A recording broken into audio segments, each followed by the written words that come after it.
పిల్లలు ఈరోజు మనము ఏ రెండు అంకెలను కలిపితే 8 వస్తుంది చూద్దామా? ఇక్కడ ఎంత ఉంది? కాబట్టి 8 రాళ్ళని తీసుకోవాలి.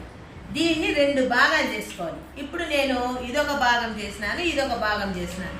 ఈ భాగంలో ఎంత ఉంది? 1. మళ్ళీ ప్లస్ గుర్తు వేయాలి.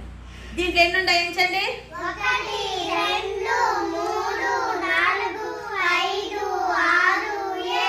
1 ప్లస్ 7 ఎంత? 8. ఇప్పుడు సరంగా చేయి.